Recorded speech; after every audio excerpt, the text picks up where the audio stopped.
Meus irmãos, graça e paz em Cristo Jesus. É de fato uma grande alegria, falo de coração, estar com vocês nessa noite, para juntos nós adorarmos, reconhecermos, exaltarmos o nome do nosso Deus, motivo da nossa vida, motivo da nossa salvação, motivo do nosso chamado, do nosso envio, motivo das missões. Eu louvo a Deus pela PMT, que tem sido profundamente usada por Deus ao longo desses 20 anos, espalhando missionários, espalhando o Evangelho, espalhando igrejas para a glória de Deus em diversas partes do mundo.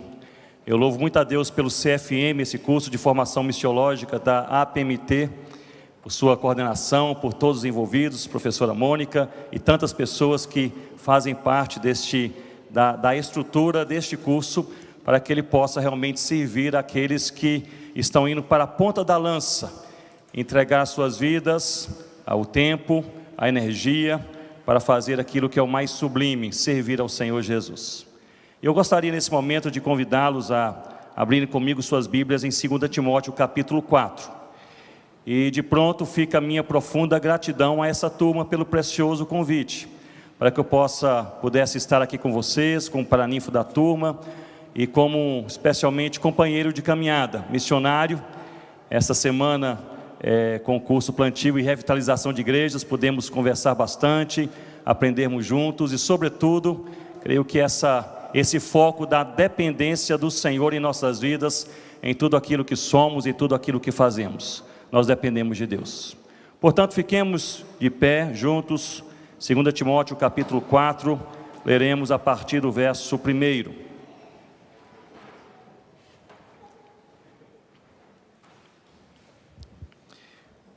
Como sabemos, esta é a segunda carta de Paulo a Timóteo.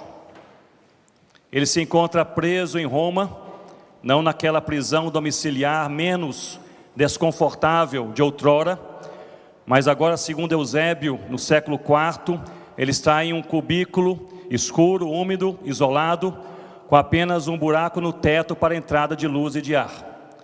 Ele escreve essa sua última carta, suas últimas palavras ao jovem Timóteo, que ele conheceu em Listra, e ali conheceu Timóteo na sua segunda viagem, seu segundo encontro àquela cidade. Convida aquele jovem para acompanhá-lo na jornada missionária. Timóteo, para Paulo, é uma mistura de filho na fé e companheiro de ministério. E Paulo, de maneira surpreendente, ele escreve essa carta ao jovem Timóteo, que começa o ministério, mas Paulo não fala do início, mas fala do fim. E Paulo traz aqui algumas marcas extremamente importantes para todo aquele que serve, que ama e que prega a palavra de Deus.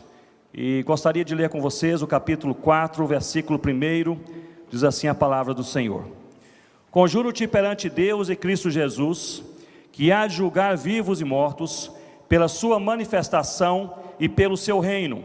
Verso 2, todos juntos?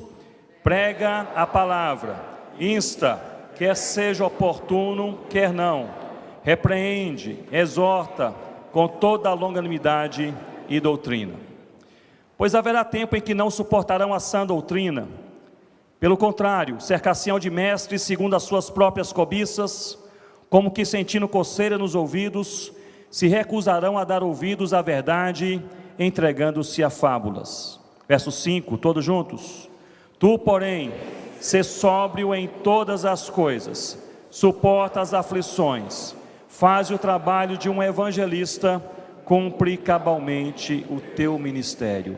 Tu, porém, sê sóbrio em todas as coisas, suporta as aflições, faz o trabalho de um evangelista e cumpre cabalmente o teu ministério. Senhor, é palavra revelada do Senhor para a tua igreja. Nós somos a tua igreja, somos os teus filhos, dependemos do Senhor. Ó Deus, que o Senhor possa na tua palavra nos encorajar, nos animar, também nos desafiar, nos confrontar. Ó Deus, que sejamos edificados pelo Espírito Santo do Senhor que habita em nós. Ó Deus, e pela forma como o Senhor traduz essa palavra para a realidade dos nossos dias, para cada passo, para o dia de amanhã, para o próximo passo. Que o Senhor nos anime, o Senhor nos ajude a fazermos tão somente a tua vontade. Em nome do Senhor Jesus, amém, ó Deus. Podem se assentar com suas Bíblias abertas comigo, por favor, nesse texto. Encontramos nesses 5 versículos 4 princípios que eu gostaria de destacar, não apenas para a turma CFM 2020, mas para os nossos corações, nós que amamos a Jesus, nós que seguimos a Jesus e nós que servimos a Jesus. O primeiro princípio é encontrado justamente no verso 2, e é o princípio que fala sobre a pregação da palavra de Deus. No verso 2 nós lemos: prega a palavra, insta, quer seja oportuno, quer não, corrige, repreende, exorta, com toda a longanimidade e doutrina. Aqui encontra-se o ensino principal, e o ensino principal é justamente este: prega a palavra, prega a palavra. E Paulo deixa claríssimo para o jovem Timóteo que essa pregação da palavra de Deus, ela é imperativa, ela é urgente e ela também é bíblica. É imperativa, pois ele utiliza aqui o verbo grego kerisô, que está aqui nessa forma imperativa, de maneira que ele deixa bem claro que a pregação da palavra de Deus não é uma questão de estilo, de preferência, de uma decisão pessoal, é um comando do Senhor. Se você é crente no Senhor Jesus, prega a palavra de Deus. Não somente imperativa, mas é também urgente. Isso é curioso, pois ele diz que nós devemos pregar a palavra, quer seja oportuno, quer não. Em outras traduções, a tempo e fora de tempo. Este oportuno é uma tradução em português da palavra grega kairos. É o momento certo, é o momento conveniente, é o momento oportuno para que alguma coisa possa acontecer. Curiosamente, ele diz que nós devemos pregar a palavra de Deus no kairos, mas também no akairos, ou seja, quando não for oportuno, quando for inconveniente. Há apenas 3 práticas cristãs que encontramos no Novo Testamento, onde somos encorajados a exercê-las, a praticá-las, mesmo fora do tempo oportuno. A primeira é a oração, a segunda a santidade, e a terceira justamente a pregação da palavra de Deus. Portanto, mesmo se for inconveniente, pregue a palavra de Deus. Quando nós olhamos para esse texto, às vezes podemos imaginar que este akairos, que essa inconveniência é mais contextual, ou a inconveniência de quem ouve, para quem ouve, mas parece que não é este o significado do texto, pois Paulo está escrevendo a Timóteo. Parece que a ideia do texto aqui é quando for inoportuno para o próprio pregador da palavra de Deus. E vocês, queridos missionários, companheiros de jornada, haverá momentos que vocês não desejarão pregar a palavra de Deus. Haverá momentos que vocês não desejarão estar onde Deus os colocou.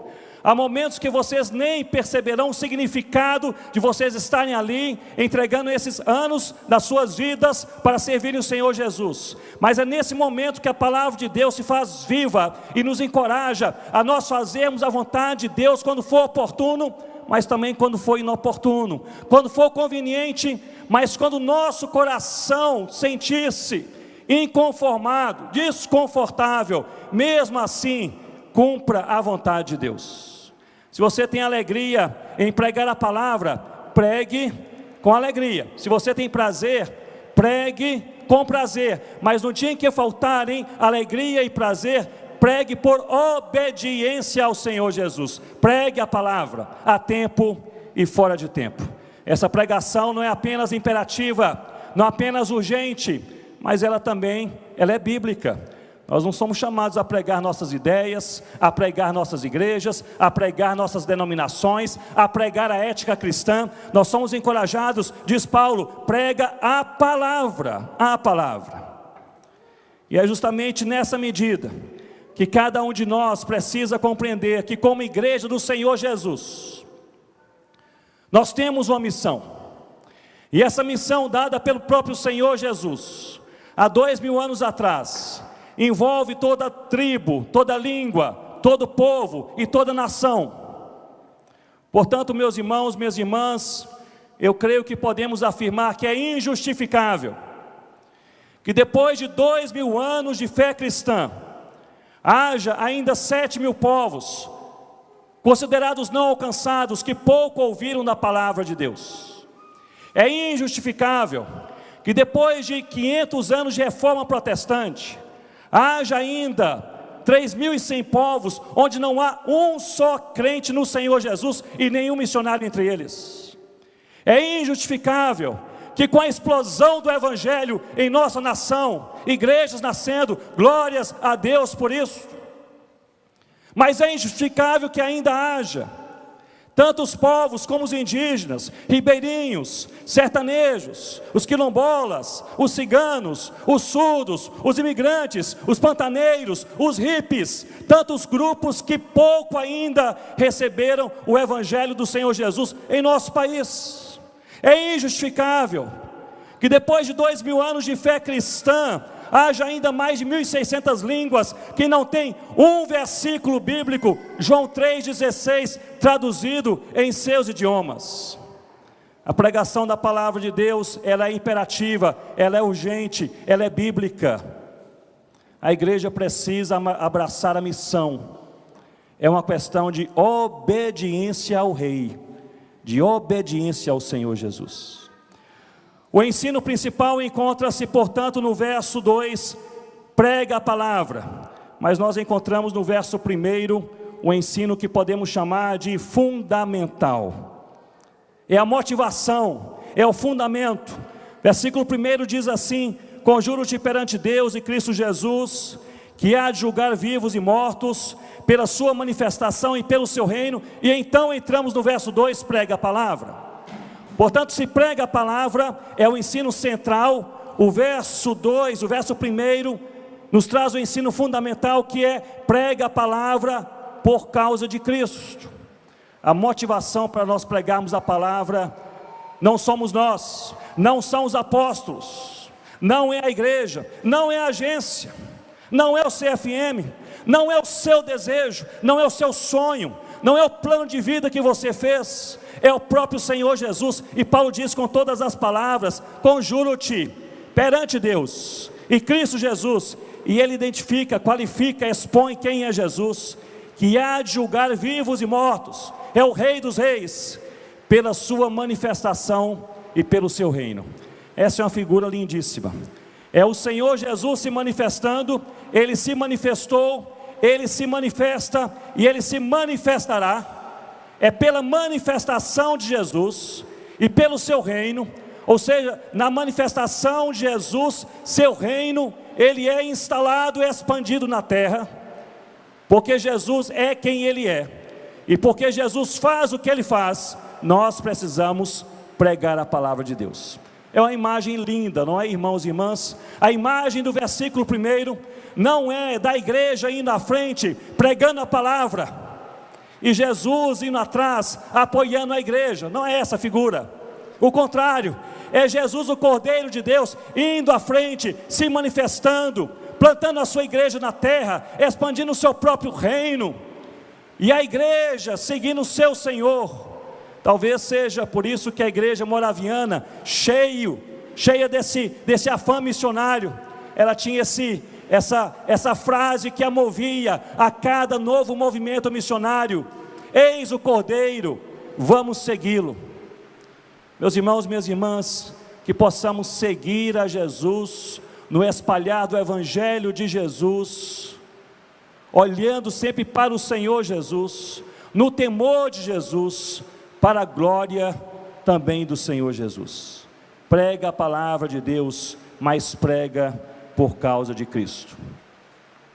Chegamos a conversar nessa semana que o mais difícil na obra missionária não é fazer a coisa certa,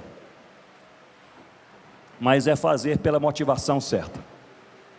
O mais difícil não é nós darmos os passos segundo o que nos diz a palavra de Deus, é nós darmos esses passos com os corações piedosos, quebrantados, movidos pelo sentimento e pela convicção mais profunda da palavra do Senhor. Eu me lembro de vários anos atrás ler uma história que muito falou ao meu coração, muito me impactou. Trata-se de um juiz federal, seria o equivalente a um juiz federal no Brasil, um juiz federal chinês, convertido ao Senhor Jesus, pregador da palavra do Senhor Jesus. em uma província no interior da China, depois de algum tempo pregando a palavra, ele recebeu uma advertência: isso não é possível, isso não é permitido, cuidado. Depois de algum tempo recebe mais uma advertência: você está sendo observado, você não faz bem, nunca faça isso no trabalho. Depois de pregar a palavra aos vizinhos e no próprio trabalho, ele recebe voz de prisão em sua casa. E resolveram fazer dele, não apenas prendê-lo, mas fazer dele um exemplo para intimidar outros cristãos que também, porventura, quisessem pregar abertamente a palavra de Deus naquela província. Anunciaram a sua prisão, foi preso na sua casa, seria escoltado a pé até o outro lado da cidade, na prisão ali daquela província. As multidões ficaram ao redor, lado a lado daquela avenida central, que foi parada apenas para aquele juiz federal chinês ser escoltado. Havia um cristão, um jornalista ali presente, ele testemunhou aquele momento, e ele descreveu aquele momento em um artigo. Eu li o artigo e fiquei impressionado com aquilo que Deus fez. O juiz, ele saiu da sua casa, chegou naquela avenida principal, e o jornalista disse que as multidões estavam tão constrangidas de ver aquele homem que era conhecido como um homem justo e bom ser preso, que ao se aproximar de cada esquina, as pessoas baixavam suas cabeças envergonhadas, constrangidas, não queriam nem olhar aquele homem sendo preso. Ele disse que os soldados também, que escoltavam aquele juiz federal chinês cristão, estavam tão constrangidos com aquele fato de terem que prendê-lo, que eles fizeram todo o percurso também cabisbaixos, envergonhados. E aquele jornalista disse que a única pessoa que tinha sua cabeça erguida era aquele juiz cristão. E não apenas a sua cabeça erguida, mas aquele jornalista disse que diversas vezes aquele juiz cristão, ao longo daquela caminhada, naquela avenida, estando ali preso, algemado, ele levantava os seus punhos e gritava em alta voz: eu amo o Senhor Jesus, eu amo o Senhor Jesus. Meus irmãos, minhas irmãs, o ensino principal é prega a palavra, mas nós precisamos do ensino fundamental: prega por causa de Cristo. Por causa de Cristo. Vocês estão sendo enviados pelas igrejas locais, pela denominação, pela agência, com respaldo de treinamento do CFM. Foi longa a caminhada para chegarem aqui. Deus certamente os acompanhará, mas façam todas as coisas por causa de Cristo, por causa de Cristo. Mas se encontramos o ensino central no verso 2, prega a palavra, o fundamental no verso 1, prega por causa de Cristo, no verso 3 e no verso 4, encontramos o ensino complementar: prega também por causa dos homens, prega também por causa dos homens. E lemos assim nos versos 3 e 4: pois haverá tempo em que não suportarão a sã doutrina, pelo contrário, cercar-se-ão de mestres segundo as suas próprias cobiças, como que sentindo coceira nos ouvidos, se recusarão a dar ouvidos à verdade, entregando-se a fábulas. A principal motivação para a pregação da palavra é Cristo, mas a principal necessidade são os homens. Eu repito, a principal motivação para a pregação da palavra é Cristo, mas a principal necessidade são os homens. E esse texto encerra duas grandes questões. A primeira é a chamada sã doutrina, a verdade de Deus. Nós lemos aqui e entendemos que a verdade de Deus não é fácil, não é fácil. Alguns não a suportarão. E essa verdade de Deus, por muitos insuportável, será transformada em fábulas, em mitos, em ideias humanas. A segunda questão que nós vemos nesses versos 3 e 4 é que o motivo de se rejeitar a verdade de Deus e construir suas próprias verdades é o próprio pecado. Este é o motivo.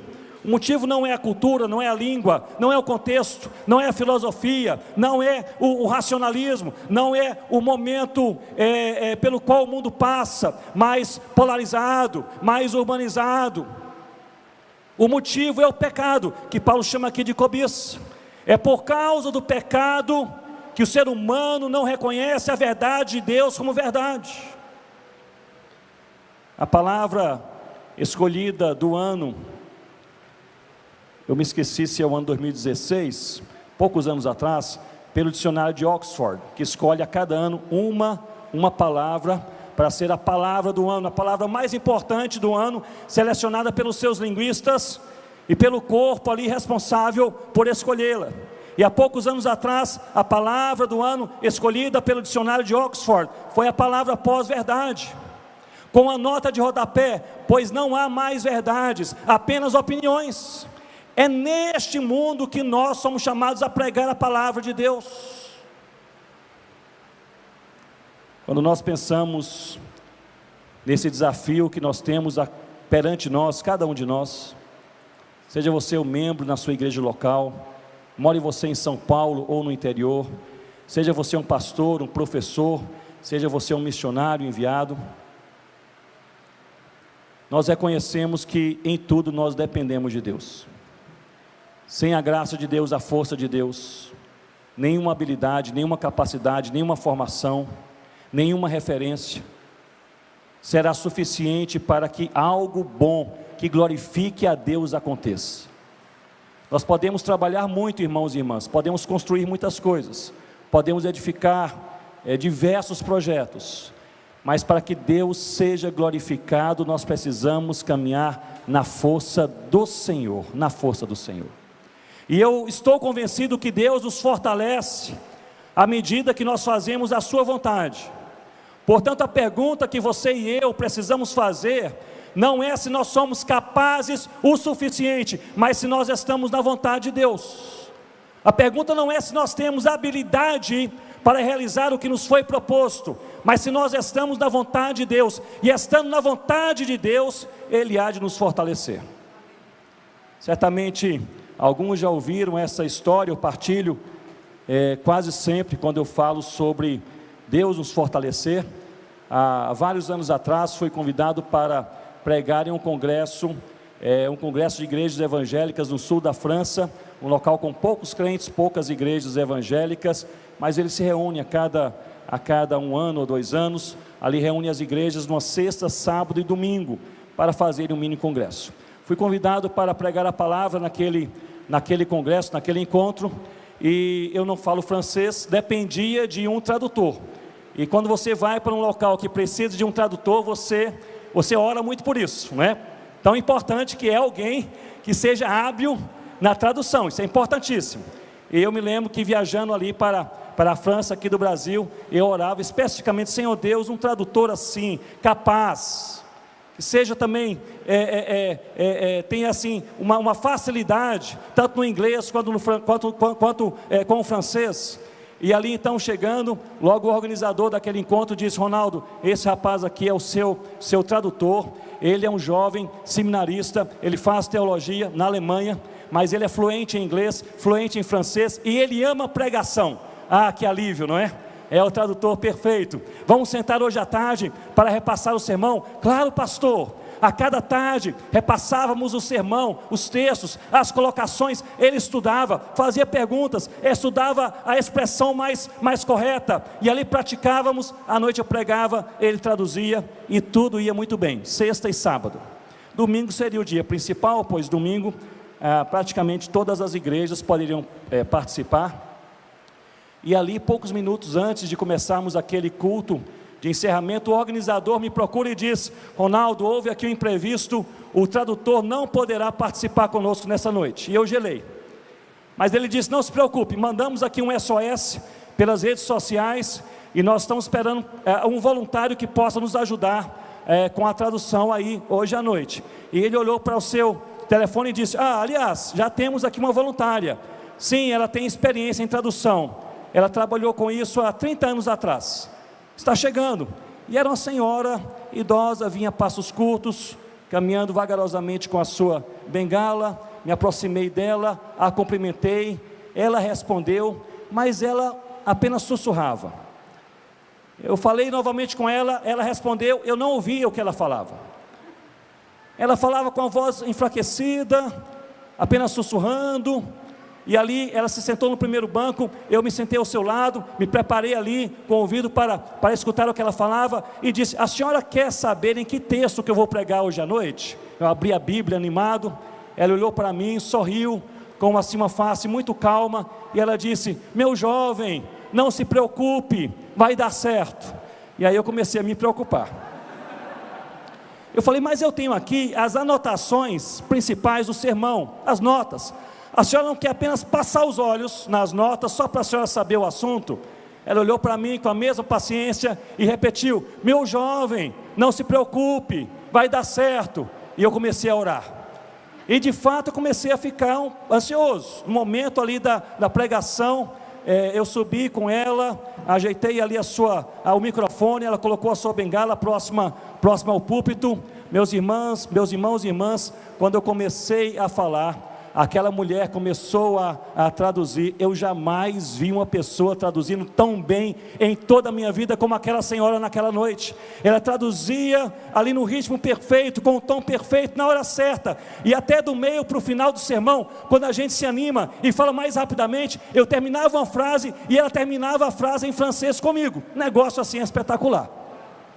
E ali terminou aquele momento de pregação. Ali eu bastante aliviado, sentei-me ali ao seu lado e disse: muito obrigado pelo seu trabalho, pelo seu esforço, pelo seu serviço, muito obrigado.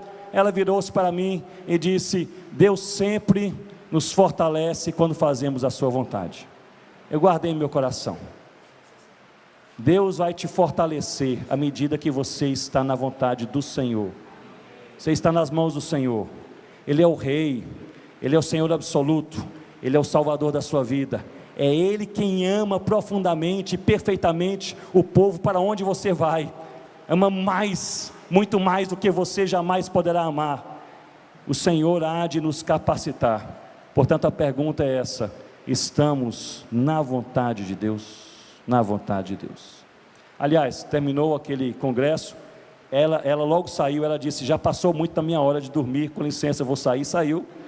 E aí terminou o congresso, e o organizador disse: Ronaldo, ela disse quem ela é? Eu falei: não, ela não falou nada da sua história. E ele completou: ela era a tradutora do Billy Graham, quando ele vinha pregar na França na década de 70. Deus sempre nos fortalece à medida que fazemos a sua vontade. Ensino central, verso 2, prega a palavra. Ensino fundamental, verso 1, prega por causa de Cristo. Ensino complementar, versos 3 e 4, prega também por causa dos homens. E finalmente chegamos no que eu gostaria de destacar mais para todos, mas especialmente para a turma CFM 2020, versículo 5, o ensino pessoal, prega guardando o seu coração. Versículo 5 diz assim: tu, porém, sê sóbrio em todas as coisas, suporta as aflições, faz o trabalho de um evangelista, cumpre cabalmente o teu ministério. Portanto, prega a palavra, cumpra o seu ministério, mas guardando o seu coração. Paulo começa o versículo dizendo: tu, porém, e tu, porém, é possivelmente o ensino mais difícil dessa carta, pois tu, porém, significa seja diferente. Como se Paulo estivesse dizendo a Timóteo: Timóteo, a maioria segue fábulas, mas você é crente, tu, porém, seja diferente. A maioria fecha os ouvidos para as verdades de Deus, mas você é crente, tu, porém, seja diferente. É como se falássemos hoje: jovens, o namoro com promiscuidade sexual é coisa comum em nossa geração, mas vocês são crentes, portanto sejam diferentes. Casais, divórcio é algo até aplaudido em alguns meios, mas vocês são filhos do Senhor, sejam diferentes. E Paulo aqui, no caso específico, essa sua exortação a Timóteo, ele ensina a Timóteo como ser diferente. Ele dá 4 conselhos que eu passarei rapidamente sobre eles. O primeiro conselho, estamos no verso 5, o primeiro conselho é esse: ser sóbrio. Ser sóbrio significa tenha bom senso, tenha equilíbrio, não seja extremado, não seja um criador de casos, aquela pessoa complicada, qualquer palavra mal colocada, aquela pessoa já leva em seu coração, amargurada, sensível demais. Paulo está dizendo a Timóteo: ser sóbrio, equilibrado, seja um pacificador, um conciliador, seja uma pessoa que tem esse equilíbrio de mente, de fé, de coração e também de relacionamento. Segundo conselho, suporta as aflições. Em outras palavras, não ceda, não ceda. Vai ser difícil, não ceda. Haverá momentos de dúvidas, mas não cedam. Haverá momentos, possivelmente, que vocês se perguntarão: o que é que nós estamos fazendo aqui? Mas não cedam, suporta as aflições. Terceiro conselho, faça o trabalho de um evangelista. Aqui há duas interpretações, eu apenas irei enfatizar a segunda. Parece-me que Paulo, ele está aqui não ensinando, não exortando Timóteo a evangelizar, senão aqui a frase seria construída de outra forma, mas ele está dizendo a Timóteo para fazer o trabalho de um evangelista. Vocês se lembram que em Efésios capítulo 4, versículo 11, Paulo, escrevendo à igreja em Éfeso, diz que o Senhor Jesus chamou alguns para serem apóstolos, profetas, o que mais? Evangelistas e pastores mestres. Portanto, ele diz evangelistas, um chamado específico de Deus. Parece-me que Paulo está dizendo a Timóteo: faça o trabalho de um evangelista. Possivelmente ele reconhecia que Timóteo tinha um chamado para ser evangelista. Se for isso que o texto realmente quer dizer, Paulo estaria dizendo a Timóteo: Timóteo, faça o seu trabalho, não queira fazer o meu. Você é evangelista, eu sou apóstolo. Faça aquilo para o qual você foi chamado. Não se compare com ninguém. Não queira ser outra pessoa. Não queira ter outro dom. Não queira ter outro ministério. Não queira receber o apoio que outra pessoa tem recebido. Seja você. Deus o chamou, Deus o preparou, Deus o amou, Deus o enviou. Deus irá usá-lo com poder e graça, mas usar você com a sua identidade, usar você com a sua história, usar você com as suas habilidades, com o seu chamado e também com a sua limitação. Timóteo, não queira ser um apóstolo. Você não foi chamado para ser apóstolo. Faça o trabalho de um evangelista, esse é o seu trabalho. O último conselho: cumpre cabalmente o teu ministério. Em outras palavras, vá até o final. Nós conversamos essa semana. Eu acho que o mais difícil não é começar uma carreira missionária. Apesar de sermos novos, ainda pouco apoio, menos abraçados talvez por um número maior de irmãos que estão orando, apoiando, mas nós estamos naquele momento de uma explosão vocacional, aquele sonho que está ali no coração, aquela clara direção de Deus. Eu acho que o mais difícil não é começar, também o mais difícil não é terminar, pois ao fim, pela graça do Senhor, já aprendemos, já temos também companheiros de caminhada, já temos gente para nos exortar, dizendo: olha, você está meio esquisito hoje, o que está acontecendo? O mais difícil é o meio. O mais difícil é você estar no meio da caminhada e continuar, perseverar. E Paulo está dizendo aqui a Timóteo: cumpre o ministério, ou seja, vá até o final, vá até o final. Meus irmãos e minhas irmãs, parece-me que o prega a palavra não faz sentido sem o tu porém. Tu porém, seja diferente. Guarde o seu coração, guarde o seu coração. Eu gostaria de encerrar trazendo à sua mente um fato que ocorreu em 2008. Foi um encontro indígena, o primeiro encontro do CONPLEI, Conselho Nacional de Pastores e Líderes Evangélicos Indígenas, no estado do Amazonas. Já havia feito, não é, Sérgio, vários aí no Brasil, mas lá no estado do Amazonas. A Igreja Presbiteriana de Manaus cedeu um acampamento fora da cidade, uns 100 quilômetros da cidade, e ali então nós receberíamos aquele congresso. O pastor Henrique Terena, com o pastor Paulo Nunes, eles me ligaram um dia e falaram: Ronaldo, você mora em Manaus, nós estamos precisando de alguém que possa organizar ali a parte logística do congresso. Eu disse, olha, eu nunca organizei nada nessa área, nem encontro aí de adolescentes, etc., mas estou disposto, posso ajudar. E aí ele falou, olha, você fica então encarregado com a logística e nós ficaremos encarregados aí de outras coisas. Eu disse, muito bem. E a primeira pergunta que eu fiz ao Henrique foi, Henrique, mais ou menos quantas pessoas que vocês esperam receber? Ele falou, Ronaldo, mais ou menos assim, entre 300 a 3 mil pessoas. É essa a média, você pode ficar bem à vontade, bem tranquilo, que vai dar certo. Aí eu fiz uma média, 1.500 pessoas.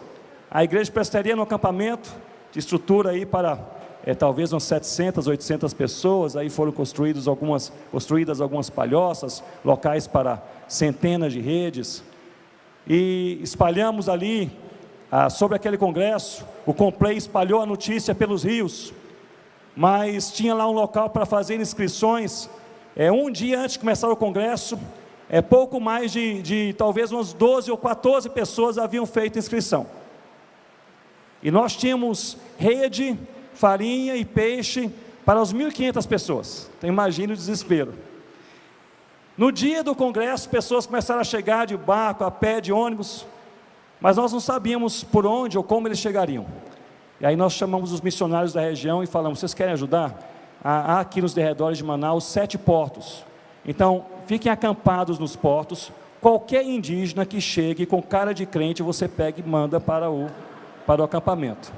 O certo é que no primeiro dia daquele congresso, havia mais de 1.400 irmãos e irmãs indígenas ali louvando o nome do Senhor Jesus. Foi uma coisa linda, uma coisa linda.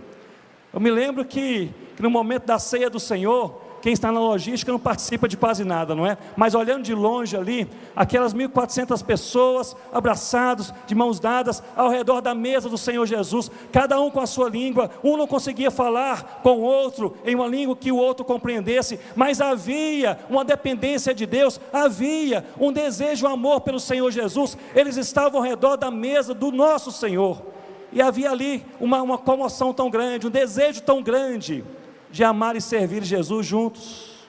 Foi uma coisa sensacional. Terminou o congresso, ali no último dia as pessoas indo embora, no outro dia pela manhã, e eu fiquei marcado pela palavra de um cacique da tribo Iscariana. Ele estava saindo, olhou para trás, ele viu que eu estava ali de pé, ele voltou e disse, Ronaldo, muito obrigado por ajudar a organizar o congresso. Eu disse, mas foi um prazer. E ele disse, olha, e eu aprendi nesse congresso o que é o Evangelho. Ele, crente há muitos anos, a sua igreja, uma igreja já antiga, indígena, iscariana, ele disse, eu aprendi nesse congresso o que é o Evangelho. Eu disse, só um momento, entrei ali numa barraca, peguei um papel, uma caderneta, e uma caneta, e eu disse, eu quero escrever o que você aprendeu, o que você aprendeu, o que é o Evangelho. E ele disse, eu aprendi que o Evangelho é Jesus. Portanto, nós precisamos crer no Evangelho, que é crer em Jesus, e nós fazemos isso na palavra de Deus.